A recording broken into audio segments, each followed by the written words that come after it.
Hi guys! This is Mario. Gagawa tayo ngayon ng very delicious appetizer, ang so cheesy garlicky oyster.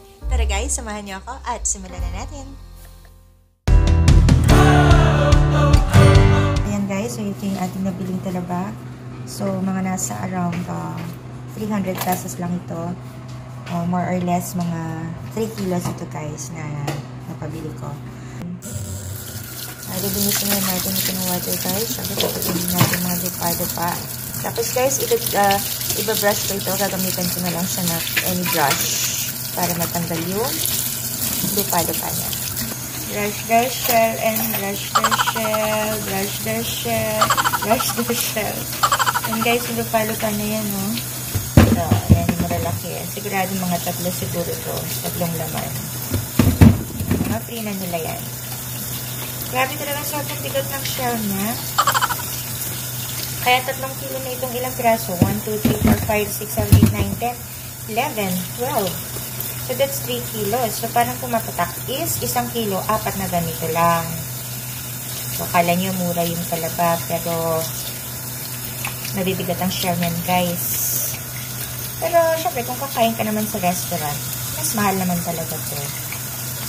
And guys, nagpakulan tayo ng water. Lagyan natin ating mga oysters. Lagyan ating talaga guys. Pakukulan natin ito for only 2 minutes. Hindi natin tatagalan para juicy pa rin yung ating mga oysters. And sa mga 2 minutes lang natin ito pakukuluan. Ayan guys, medyo bumuka na yung shell. Kasi natin. Hindi ako expert magbukas dito guys. Pero susubukan ko.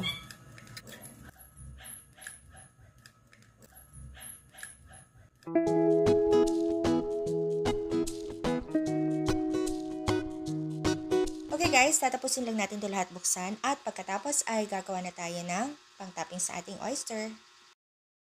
Okay guys, so bali naglagay tayo ng a little oil lang. Guys, a little oil lang ha. Kasi maglalagay na rin tayo ng butter mamaya. Then, lagay natin yung chopped garlic. Grabe garlic yan guys. Kaya kasi ako naglagay ng oil guys. Para ma-fry yung garlic natin. Ma-fry niya, saka natin lalagay yung butter. Dahil baka masunog yung butter natin guys pag yun ang pinang-fry natin.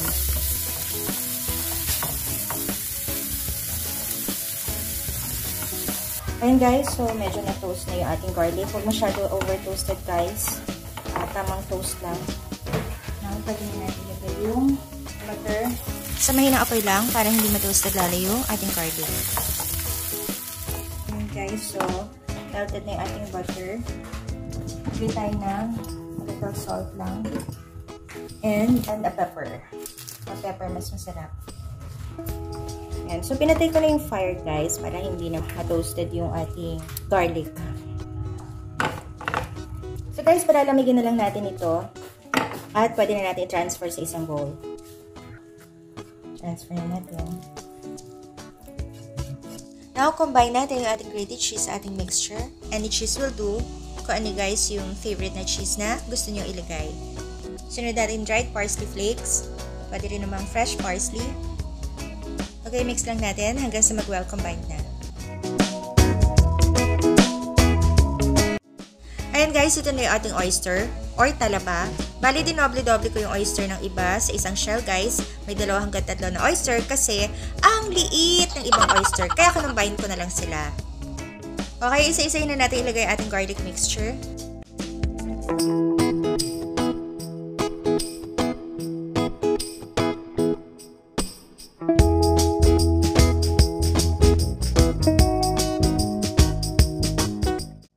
Now, ilagay naman natin yung quick melt cheese. Nasa sa inyo guys kung gusto nyo ilagay yung cheese na naka-slice. Ako mas prefer ko yung naka-grate. Yun ang gusto ko eh. Kanya-kanya lang yan.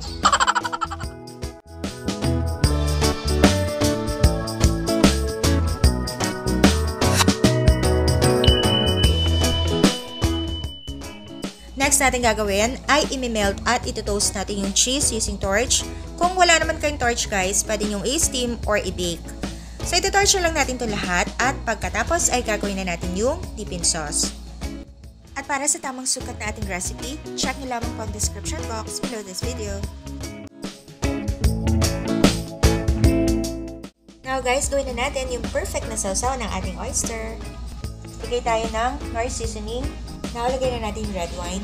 Guys, ito yung secret ingredient ng perfect na sausawan ng oyster. Ngayon, di na secret. Nireveal ko na eh. Now, yung calamansi or lemon juice. Water.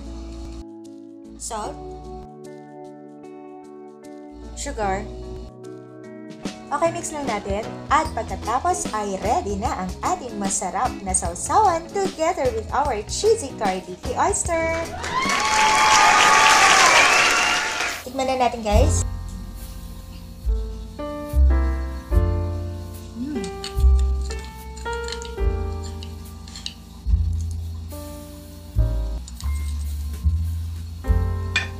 Napapasayaw ka sa sarap. So, nice smell.